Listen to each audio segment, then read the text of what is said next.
700 kilometre کا ریگستانی سفر آج کے دور میں بھی کرنا مشکل ہے. سائیکل پہ نہیں آپ کر سکتے, پیدل تو آپ سوچ بھی نہیں سکتے. اونٹ کے بغیر کیسے ہو سکتا ہے, جس میں آپ کو اونٹ اس لیے بھی ضروری ہے کہ اس کے اوپر آپ نے سامان لادنا ہے. پانی نہیں راستے میں پینا. ریگستان میں تو کئی کلومیٹر تک کچھ بھی نہیں ہوتا, بھوکے پیاسے مریں گے. پھر آپ قافلے سے بھی جدا ہے. تو ابو ذر غفاری کوشش کرتے رہے کس طریقے اونٹ, اسی دوران قافلہ نکل گیا آگے, تو وہ اونٹ اٹھا ہی نہیں ہے. تو حضرت ابو ذر غفاری نے اپنا سامان اپنی پیٹھ پہ لاد لیا.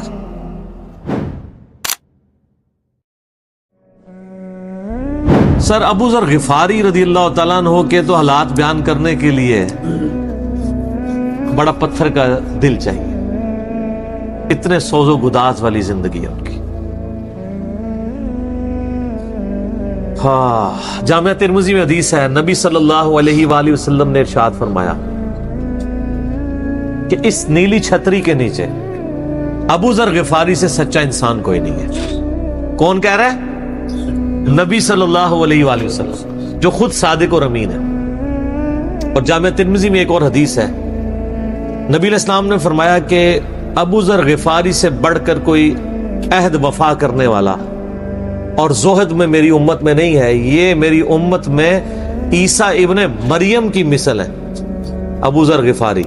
اور عیسیٰ ابن مریم وہ ہیں جن کے بارے میں روایتوں میں آتا ہے کہ وہ دنیا سے اتنے زاہد تھے کہ وہ برتن میں پانی بھی نہیں پیتے تھے. وہ کہتے تھے یہ بھی دنیا کا مال ہے, اپنے ہاتھوں میں پانی پیا کرتے تھے. یعنی دنیا کو 3 طلاقیں دی ہوئی تھی. تو نبی علیہ السلام فرمایا میری امت میں سیدنا عیسیٰ ابن مریم کی مثل زہد میں ابو ذر غفاری ہے. یہ لفظ ہے ابو ذر غفاری, غفاری نہیں ہے لفظ, غفاری زیر ہے اور فا کے اوپر تشدید بھی نہیں ہے. تو ابو ذر غفاری رضی اللہ تعالیٰ عنہ علیہ السلام نبی علیہ السلام کے لاڈلے اصحاب میں سے تھے. صحیح بخاری میں ان کے قبول اسلام کا پورا واقعہ موجود ہے. ان تک جب دعوت پہنچی کہ اس طرح ایک پیغمبر آئے ہیں مکے کی سرزمین میں جنہوں نے دعوی نبوت کیا, تو یہ انہوں نے پہلے اپنے بھائی کو بھیجا کہ خیر خبر لے کے آؤ. تو انہوں نے بتایا ہاں اس طرح ایک شخص ہے. پھر یہ خود رخت سفر باندھ کے نبی صلی اللہ علیہ وآلہ وسلم کی خدمت میں حاضر ہوئے مکہ شریف میں. تو صحیح بخاری میں آتا ہے کہ یہ گئے, یعنی مکہ شریف میں اب ڈر بھی رہے تھے. میں کیونکہ ان کو پتا تھا کہ نبی علیہ السلام کی مخالفت بھی بہت زیادہ ہے, کہ اگر میں کسی سے نبی علیہ السلام کے بارے میں پوچھا تو ہو سکتا ہے میرے ساتھ کوئی ایسی ایکٹیویٹی پرفارم نہ کر دے. تو یہ حرم مکہ میں انہوں نے ڈیرا ڈال لیا اور کہتے ہیں میں جتنے دن وہاں رہا نا تو آب زمزم بھی پیتا تھا. جب میری کھجوریں ختم ہو گئی, زمزم کھانے کا کام بھی کرتا تھا اور پینے کا بھی, زمزم طاقت والا پانی. تو کہتے ہیں سب سے پہلے میری جس شخص سے ملاقات ہوئی وہ سیدنا علی ابن ابی طالب تھے رضی اللہ تعالیٰ عنہ علیہ السلام. تو کہتے ہیں حضرت علی نے جب مجھے آبزرو کیا نہ تو مجھے اپنے ساتھ گھر لے گئے کہ پردیسی ہے, کھانا شانا کھلایا, رات ٹھہرایا. کہتے ہیں نہ انہوں نے مجھ سے پوچھا کہ کس لیے آئے ہو, نہ میں نے ان کو بتایا. یہ میں آپ کو اخلاقیات بتا رہا ہوں کہ دعوت کا کام کتنا ٹھنڈے کر کے کرنا پڑتا ہے. آپ تو کہتے ہیں پہلے دن ہی کسی کو رفع الیدین شروع کروا دیں, اتنا آسان نہیں ہوتا یہ. تو دوسرا دن بھی اسی طرح گزرا, تیسرا دن بھی. تو 3 دن کے بعد ابو ذر غفاری نے خود حضرت علی پہ اعتماد کیا اور ان کو اندازہ ہوا کہ یہ بڑا, تو انہوں نے کہا میں یعنی ایک, اور حضرت علی نے بھی ایکسپوز نہیں کیا کہ میں نبی علیہ السلام کے قریبی لوگوں میں سے ہوں. تو ان کا کہ مجھے تم ایک اچھے انسان لگے ہو تو میں اس کام کے لیے آیا ہوں, تو تم مجھے گائیڈ کرو محمد ابن عبداللہ کے بارے میں ان سے ملنا چاہتا ہوں صلی اللہ علیہ وسلم. تو سیدنا علی نے کہا کہ واقعی وہ تو اللہ کے پیغمبر ہیں اور اس طرح. تو پھر وہ حضرت ابو ذر غفاری کو نبی علیہ السلام کے پاس لے گئے. نبی علیہ السلام کے پاس تھوڑی دیر بیٹھے, انہوں نے اسلام قبول کر لیا. اور سر اسلام کیا قبول کیا, اتنا اعلیٰ درجے کا ایمان. نبی علیہ السلام فرمایا تم اپنے قبیلے میں واپس چلے جاؤ, جب مکے میں ہمارا غلبہ ہوگا یا کوئی اللہ تعالیٰ راہ نکالے گا, ابھی تو جو بھی اسلام قبول کرتا ہے اس کی پھینٹی لگتی ہے, تو میں کوئی نہ کوئی تمہیں مطلب بتا دوں گا, ابھی تم اپنا ایمان پوشیدہ رکھو, اپنے علاقے میں چلے جاؤ. ان کا یا رسول اللہ ایسے نہیں ہو سکتا, وہ جناب آگے مکے خانہ کعبے کے اندر آ کے انہوں نے کہا میں گواہی دیتا ہوں کہ اللہ ایک ہے اور محمد صلی اللہ علیہ وسلم اس کے رسول ہیں. تو مشرکین عرب ان پہ ٹوٹ پڑے, خوب مارا. حتیٰ کہ عباس بن عبد المطلب جو اس وقت تک مسلمان نہیں ہوئے تھے, نبی علیہ السلام کے چچا تھے, لیکن چونکہ بنو ہاشم سے تھے اور بنو ہاشم آپ کو پتا ہے متولی تھے کعبہ شریف کے, انہوں نے اپنے آپ کو ابو ذر غفاری کے اوپر گرا لیا کہ تاکہ ان کو کوئی مارے نہ. انہوں نے کہا تمہیں پتہ نہیں ہے قبیلہ یعنی غفاری قبیلے سے تعلق رکھتا ہے تو اس کے قبیلے کے لوگ آ کے یہاں پہ لڑائی کریں گے ہم سے. کیونکہ قبائلی سسٹم تھا نا, اس میں یہ نہیں دیکھا جاتا تھا کہ اس کا مذہب کیا ہے, پہلے نمبر پہ دیکھا جاتا ہے یہ ہمارے قبیلے کا ہے, تم نے ہمارے قبیلے کے بندے کو مارے تمہیں نہیں چھوڑیں گے. اسی وجہ سے آپ دیکھیں نا بنو ہاشم اسلام قبول نہ کرنے کے باوجود نبی علیہ السلام کی پشت پہ تو کھڑے رہے نا, اور یہ پہلے بھی ہوتا رہا. قرآن حکیم میں آتا ہے نا کہ شعیب علیہ السلام کی قوم کیا کہتی ہے, اے شعیب اگر تیرا قبیلہ تیرے ساتھ نہ ہوتا کب سے تیرا کام کر چکے ہوتے. اس لیے انبیاء ڈومیننٹ قبائل میں آتے ہیں جو شریف النفسی والے ہوتے ہیں, جن میں ایک سسٹم ہوتا ہے پورا. تو اور پھر جو ہے نا وہ اگلے دن پھر ابو ذر غفاری نے اس طرح کلمہ پڑھا, پھر ان کی پٹائی ہوئی, پھر حضرت عباس نے ان کو بچایا اور پھر وہاں سے یعنی وہ چلے گئے. یہ پوری حدیث صحیح بخاری میں ہے, اور بلکہ بخاری میں پورا ایک چیپٹر ہے ابو ذر غفاری کے اسلام لانے کا واقعہ. امام بخاری نے ابو ذر غفاری کا پروٹوکول یہ رکھا ہے کہ اسلام کا پورا چیپٹر بنایا ہے ابو ذر غفاری کے اسلام لانے کا واقعہ. باقی یہ درویش صفت آدمی تھے اور دنیا کو 3 طلاقیں دی ہوئی, اور وہ اس لیے کہ انہوں نے نبی علیہ السلام کو بڑا کلوزلی آبزرو کیا تھا. نبی علیہ السلام کی جتنی احادیث دنیا سے زہد اور دنیا پرستی کی مذمت پہ ہے نا, اکثر احادیث کے راوی ابو ذر غفاری ہیں. چونکہ انہوں نے نبی علیہ السلام کو بڑا کلوزلی آبزرو کیا ہوا تھا, تو اس لیے وہ صحابہ کرام پہ جب دنیا کے خزانے کھول دیے گئے, اور بعض اصحاب اور بعض تابعین میں انہوں نے جب دنیا کی محبت میں غلبہ اور عیاشی کا لیول دیکھا تو ان سے وہ برداشت نہیں ہوتا تھا. اور تو نبی علیہ السلام کی صحبت کی ہوئی تھی, وہ کہتے تھے یہ دیکھو یار ہم لوگ تو فاقے کرتے تھے اور ہمارا پیغمبر ہمیں یہاں تک تعلیمات دیتا تھا کہ اے اللہ محمد اور آل محمد کو بس اتنا ہی رزق دینا کہ روح اور جسم کا رشتہ برقرار رہے. یہ حدیث بخاری و مسلم میں ہے, اور بخاری و مسلم میں حدیث ہے حضرت عمر کو نبی علیہ السلام نے ڈانٹتے ہوئے کہا جب وہ چٹائی کے نشان دیکھے, ان کا یا رسول اللہ رو پڑے کہ کیسر و کسرا تو دنیا کے مزے لوٹ رہے ہیں اور آپ اللہ کے نبی ہیں, تو آپ فرمایا کہ تم اس پہ خوش نہیں کہ وہ دنیا کے مزے لوٹیں اور تم آخرت کی سعادت لوٹو. اور لگتا ہے عمر تم پہ دنیا کی حقیقت آج بھی نہیں کھلی.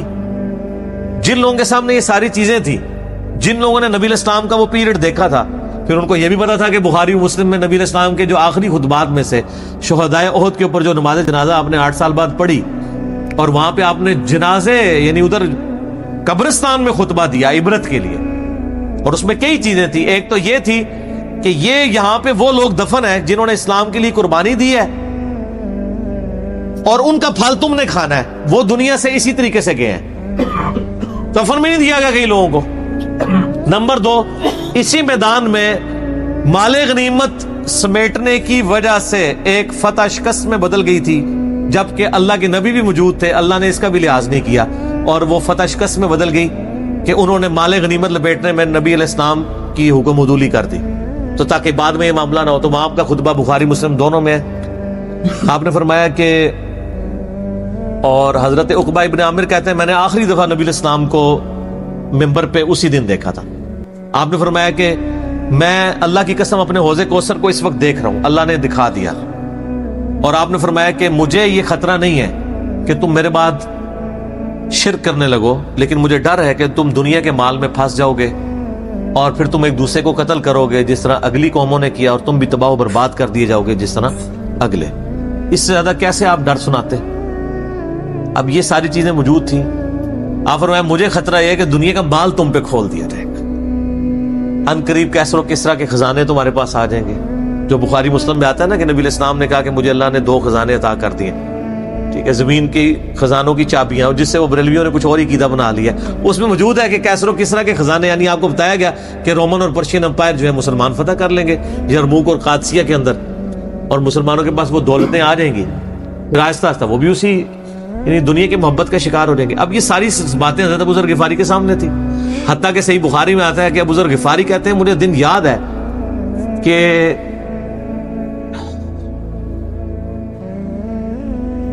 نبی علیہ السلام نے فرمایا کہ ابو ذر وہ احد پہاڑ دیکھ رہے ہو؟ تو کہتے ہیں میں نے اود پہاڑ کی طرف دیکھا اور میں یہ سوچ رہا تھا کہ ابھی مجھے آپ کسی کام کے سلسلے میں وہاں بھیجیں گے. دن کا وقت تھا تو میں اپنے ذہن میں یہ اندازہ لگانا شروع کر دیا کہ کوئی کام بتائیں گے تو میں یہ پہنچ کے واپس کتنی دیر میں آؤں گا.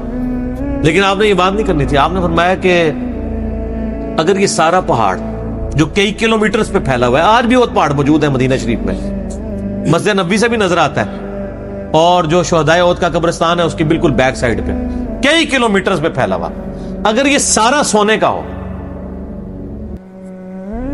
تو آپ علیہ السلام فرمایا کہ میں سب کا سب اللہ کی راہ میں فوراً شام سے پہلے خیرات کر دوں.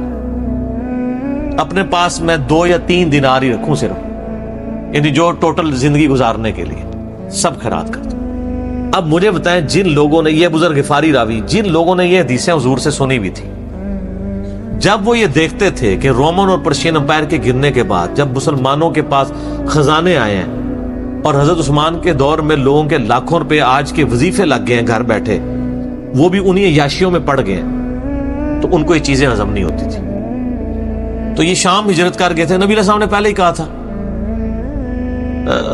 المستدل الحاکم میں تو ڈیٹیل موجود ہے. یہاں پہ میں آپ کو ضمن بتا دوں, اکثر لوگ صحابہ کرام کے حالات و واقعات کے بارے میں پوچھتے ہیں, مطلب پوری زندگیاں لگ جائیں تو وہ واقعات بیان کرتا رہے انسان, ختم نہیں ہوتے.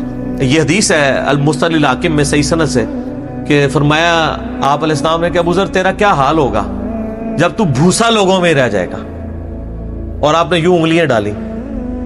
اور ابو ذر غفاری کا انتقال 32 ہجری میں ہوا ہے حضرت عثمان کے دور میں. یہ بات عبداللہ بن عمر بن عاص کے بارے میں نہیں کہی تھی؟ وہ بھی ہے, وہ تو صحیح بخاری میں ہے. عبداللہ بن عمر بن عاص کو نبی علیہ السلام نے فرمایا تھا کہ تو بھوسا لوگوں میں رہ جائے گا.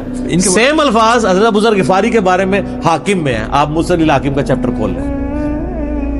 وہ تو یزید کے دور تک گئے تھے نا, یہ حضرت عثمان غنی کے دور میں فوت ہوئے. یعنی حضرت عثمان غنی برے نہیں تھے نعوذ باللہ, یعنی ان کے دور میں عیاشی کا لیول لوگوں کا یہ ہو گیا تھا. تو یہ یعنی اس میں پھر حدیث میں الفاظ ہیں, نبی علیہ السلام سے پھر انہوں نے کہا یا رسول اللہ میں کیا کروں, تلوار اٹھا لوں؟ آپ فرمایا صبر کرنا اور اپنی زبان سے تم حق بات کی تلقین کرتے رہنا, پھر آپ کو حاکم میں ملے گا. نبی علیہ السلام فرمایا کہ ان قریب تمہیں مدینے سے نکال دیا جائے گا, شام چلے جاؤ گے وہاں سے بھی نکال دیا جائے گا. اور سارے ایک بڑی دردناک حدیث ابو ذر غفاری کے بارے میں, وہ حاکم میں ہی ہے, المستدل الحاکم میں.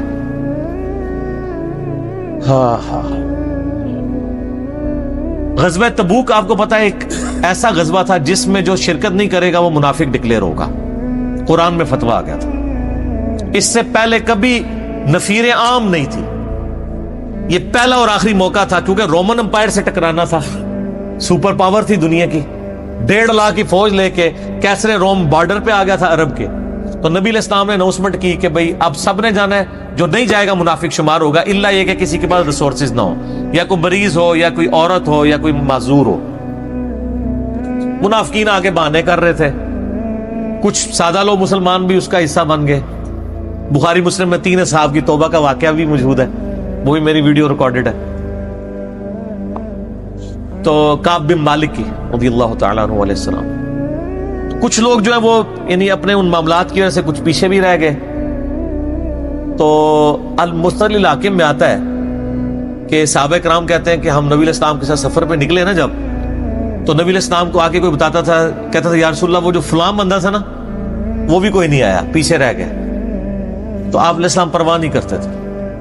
پھر بتایا گیا یا رسول اللہ وہ بھی کوئی نہیں, یعنی جڑے نعرے مارتے سن اونچے اونچے, جدو ایتھے کسی کو دسایا جائے گا سر وہ تہاڈا پکا جڑا یار ہے بیلی وہ بھی کوئی نہیں جے, تو حضور علیہ السلام کو لوگ نا فیڈ بیک دیتے یا رسول اللہ وہ بھی غائب ہے, وہ بھی نہیں آیا. اب 30,000 کے لشکر میں آپ نے کوئی ریکارڈ تو نہیں رکھا تھا, رجسٹر تھا, لیکن کدھر 30,000 بندوں میں کدھر کوئی رکھ سکتا ہے صاحب اس طرح, یا رسول اللہ وہ بھی رہ گیا, وہ بھی. تو حضور علیہ السلام کہتے ٹھیک, آپ فرماتے تھے اللہ چاہے گا تو آ جائے گا, نہیں آئے گا تو نہیں آئے.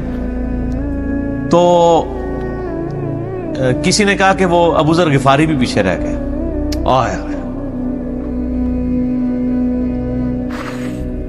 اور ابو ذر کو اس کے اونٹ نے روک لیا.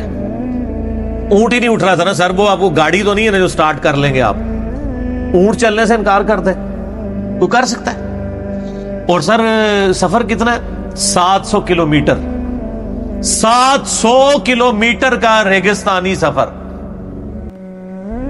آج کے دور میں بھی کرنا مشکل ہے. سائیکل پہ نہیں آپ کر سکتے, پیدل تو آپ سوچ بھی نہیں سکتے. اونٹ کے بغیر کیسے ہو سکتا ہے, جس میں آپ کو اونٹ اس لیے بھی ضروری ہے کہ اس کے اوپر آپ نے سامان لادنا ہے. پانی نہیں راستے میں پینا. ریگستان میں تو کئی کلومیٹر تک کچھ بھی نہیں ہوتا, بھوکے پیاسے مریں گے. پھر آپ قافلے سے بھی جدا ہیں. تو ابو ذر غفاری کوشش کرتے رہے کس طریقے اونٹ, اسی دوران قافلہ نکل گیا آگے, تو وہ اونٹ اٹھا ہی نہیں ہے. تو حضرت ابو ذر غفاری نے اپنا سامان اپنی پیٹھ پہ لاد لیا, پیدل چل پڑے ریگستانی سفر میں. حاکم کی روایت ہے کہ ہم نے دیکھا دور سے ایک اکیلا شخص آ رہا ہے جس کی پیٹھ کے اوپر بورا لدا ہوا ہے. تو نبی علیہ السلام کی آپ محبت دیکھیں, آپ نے فرمایا کہ تو ابو ذر ہو جا, یعنی جو آنے والا شخص ہے تو ابو ذر ہو. یعنی حضور نے خواہش کا اظہار کیا. آپ کو نظر تو نہیں آ رہا تھا یہ کون آ رہا ہے, آپ کی محبت, آپ کو پتا تھا ابو ذر غفاری نہیں رہ سکتا پیچھے. تو صحابہ کہتے ہیں آپ نے فرمایا تو ابو ذر ہو جا. تو صحابہ کہتے ہیں تھوڑی دیر بعد جب وہ قریب آئے تو ہم نے پہچان لیا ابو ذر غفاری ہیں. تو جب ہم نے پہچان لیا نا, تو حضور علیہ السلام نے ان کے پہنچنے سے پہلے آپ نے فرمایا ابو ذر کو دیکھو اکیلا آ رہا ہے, اکیلے ہی دنیا سے جائے گا اور قیامت الدن بھی اکیلا اٹھایا جائے گا. دنیا سے کیا کہہ رہے گے. صحیح بخاری میں آتا ہے کہ حضرت عثمان غنی رضی اللہ عنہ کے دور میں چکے, یہ اس حدیث کا بھی کچھ حصہ باقی ہے, میں بعد میں بیان کروں گا, پہلے میں اس کو کنکلوڈ کر لوں. کہ صحیح بخاری میں آتا ہے کہ حضرت ابو ذر غفاری شام چلے گئے تھے, وہاں پہ چونکہ گورنر تھے حضرت معاویہ رضی اللہ تعالیٰ عنہ. وہ قرآن کی وہ جو سورہ توبہ کی آیات ہے نا, کہ جو لوگ سونا اور چاندی جوڑ کے رکھتے ہیں یہ گرم کر کے ان کی پیٹھوں پہ, ان کے ماتھے کے اوپر لگایا جائے گا قیامت والے دن. تو وہ یہ آیت پڑھا کرتے تھے, اور حضرت معاویہ سے ان کا جھگڑا رہتا تھا کہ تم لوگ جو یہ مال جوڑ رہے ہو نا, اور یہ اتنے خزانے تم لوگوں نے بنا لیے ہیں, یہ نبی علیہ السلام کی تعلیمات کے خلاف ہے. تو حضرت معاویہ کہتے تھے یہ تو اہل کتاب کے بارے میں آیات نازل ہوئی ہیں. تو وہ کہتے تھے نہیں, یہ سب کے بارے میں ہے. اب شرعی حکم یہ ہے کہ مال آپ جوڑ سکتے ہیں اگر آپ زکوٰۃ دے رہے ہیں, لیکن یہ پسندیدہ نہیں ہے. طریقہ نبوت یہ نہیں ہے. نبی علیہ السلام نہیں جوڑ سکتے تھے, پوری زندگی زکوٰۃ دینے کی نوبت نہیں آئی ہے, حالانکہ خمس ملتا تھا, خیرات کرتے تھے. ابو ذر غفاری کا جھگڑا یہ تھا کہ تم تو نبی کے صحابہ ہو, تم لوگوں کو یہ زیب ہی نہیں دیتا کہ تم لوگ اس طرح کے مالات میں رہو اور اس طرح مال جوڑو. تو اب چونکہ سینئر صحابی تھے, ان کو ہاتھ ڈالنا بھی آسان نہیں تھا. پھر نبی علیہ السلام نے فرمایا ہو کہ اس سے زیادہ سچا انسان ہی کوئی نہیں. تو معاویہ نے خط لکھا حضرت عثمان کو کہ جی اس بندے سے میری جان چھڑائے نا, اس کو آپ واپس بلائیں. تو حضرت معاویہ نے جب خط لکھا تو حضرت عثمان نے ان کو کہا تم مدینہ شریف واپس آتے. مدینہ شریف جب یہ واپس آئے تو صحیح بخاری میں آتا ہے کہ لوگوں کا جھمگٹا لگ گیا ابو ذر غفاری کے گرد. لوگوں کو پتا تھا یہ تو بڑا یعنی زہد والا بندہ ہے. تو ابو ذر غفاری وہی حدیثیں سنایا کرتے تھے کہ حضور نے فرمایا یہ احد پہاڑ سونے کے برابر ہو تو میں خیرات کر دوں گا. جبکہ باقی صاحب کہتے تھے کہ مال جوڑنا جائز ہے اگر زکوٰۃ کوئی دیتا رہے. وہ یہ کہتے تھے کہ یار یہ تم لوگوں کو تو زیب نہیں نہ دیتا, یار تم لوگ تو یہ باتیں نہ کرو, تم لوگ نبی کی صحبت یافتہ ہو, تم لوگوں کو تو زہد ہونی چاہیے تم لوگوں کی زندگی میں. اب لوگوں کا ہجوم ان کے گرد لگ گیا, اور پھر حضرت عثمان نے ان کو خلیفہ وقت تھے بلایا اور کہا کہ یار تو خود ہی مدینہ شریف چھوڑ کے یہاں سے چلا جا, تیری وجہ سے فتنہ کھڑا ہو رہا ہے. حضرت عثمان نے کہا میں نے تو نبی علیہ السلام سے سنا تھا کہ حکمرانوں کی اطاعت کرنا, صبر کر لینا. تو ایک زبدہ نامی کا ایک گاؤں تھا مدینہ شریف کے پاس, شہر سے ہٹ کے, تو وہ پھر وہاں پہ ہجرت کر گئے. آپ دیکھیں ریونج کیسا تھا, لوگ کتنے ڈرے ہوئے تھے کہ ابو ذر اپنی بوڑھا شخص 80-90 سال کا بابا اپنی ایک بڑھیا بیوی کو لے کے اس عمر میں شہر بدر ہو رہا ہے اکیلا. آج نہیں آپ سوچ سکتے کسی جگہ آپ اکیلے جا کے پڑاؤ کریں, کسی بیابان کے اندر, ریگستان کے اندر. اس زمانے میں آپ سوچ رہے, آج کل بھی آپ مدینہ شریف کے گرد چلے جائیں تو آپ وہاں نہیں ایک رات بھی نہیں گزار سکتے. تو کوئی شخص حضرت ابو ذر غفاری کو سی آف کرنے نہیں آیا سوائے حضرت علی کے, اور وہ بھی مدینے کی باؤنڈری تک آئے. ان کو پتا تھا ان کے سٹانس کے بارے میں, اور حضرت علی نے ان کو جب سی آف کیا تو کہا کہ میں چونکہ حکمران وقت کی اطاعت کا پابند ہوں, میں مدینے کی باؤنڈری سے باہر نہیں جاؤں گا. اگر مجھے کوئی اس طرح کا یعنی حکم اجازت مل جاتی تو میں تیرے ساتھ جاتا. ایران والوں نے حضرت علی علیہ السلام کے زندگی کے آخری 10 سال کے اوپر ایک فلم بنائی ہے, امام علی علیہ السلام. اس میں ابو ذر غفاری کے سارے واقعات انہوں نے فلمائے ہیں سر. دیکھنے والے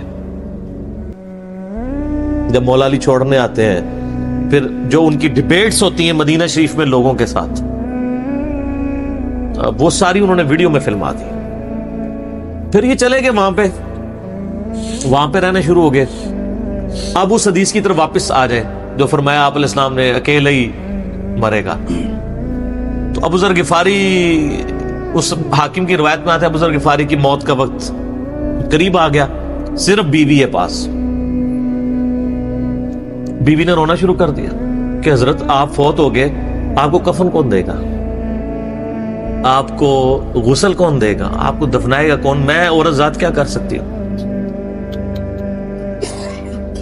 حضرت ابو ذر نے کہا کہ نبی علیہ السلام سے میں نے سنا تھا کہ تو اکیلا مرے گا, پھر مسلمانوں کا ایک قافلہ وہاں سے گزرے گا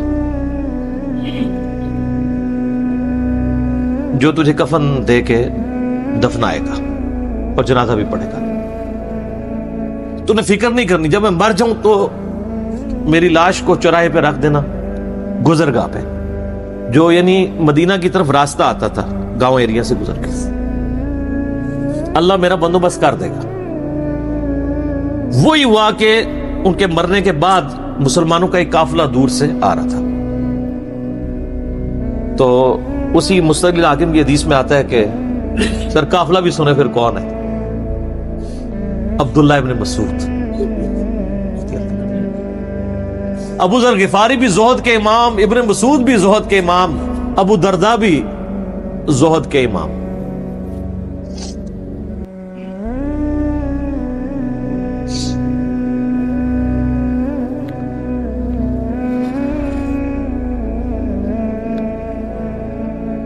ابن مسعود رضی اللہ تعالیٰ عنہ جب وہاں پہ رکے, ان کو تو نہیں پتا تھا یہ کون ہے. تو انہوں نے کہا بی بی کیا وہ, ان کا میرا خامند مر گیا ہے, ان کا یہ کون ہے. تو انہوں نے کہا ابو ذر غفاری. عبداللہ ابن مسعود کی چیخ نکل گئی, چیخ ماری انہوں نے. ان کا واہ, اللہ کے نبی نے فرمایا تھا کہ ابو ذر اکیلا آ رہا ہے تبوک کے موقع پہ, دنیا سے بھی اکیلا جائے گا, اور قیامت الدین بھی اکیلا اٹھایا جائے گا. یعنی اب اسی سرزمین سے ہی اس نے اٹھنا ہے نا, ہر بندے نے اپنی قبر سے اٹھنا ہے. یعنی وہ مسلمانوں کے قبرستان میں بھی دفن نہیں. ایک یہ جو مزار کی رٹ لگائے پھرتے ہیں, میں ان سے پوچھتا ہوں تمہارے بابوں کی کیا اوقات ہے, ابو ذر غفاری کا مزار دکھاؤ کدھر ہے. جو اس روئے ارض پہ نیلی چھتری کے نیچے سچا ترین انسان جس کو اللہ کے نبی کہہ رہے ہیں, اس کا کوئی مزار نہیں ہے. غریب المتنی میں مرا ہے, اس کی قبر بھی ایسی جگہ ہے جہاں مسلمانوں کے پاس قبریں بھی کوئی نہیں ہے. ایک ریگستان میں اکیلی قبر ہے, اس قبر کا بھی کسی کو نہیں پتا, اس پہ کوئی مزار بھی نہیں ہے, اور قیامت الدین بھی اکیلا اٹھایا جائے گا. یعنی قیامت تک وہاں پہ کوئی قبرستان بھی نہیں بنے گا. ظاہر نبی علیہ السلام کی کیا بھی خبر ہے, تو کیا وہ ناکام ہو گیا اگر مزارات ہی دلیل ہے کامیابی کی؟ تو عبداللہ ابن مسعود رضی اللہ تعالیٰ نے ان کو غسل دیا, کفن دیا اور دفنا دیا. یہ پوری ڈیٹیلز آپ کو المستقل حاکم میں مل جائیں گی.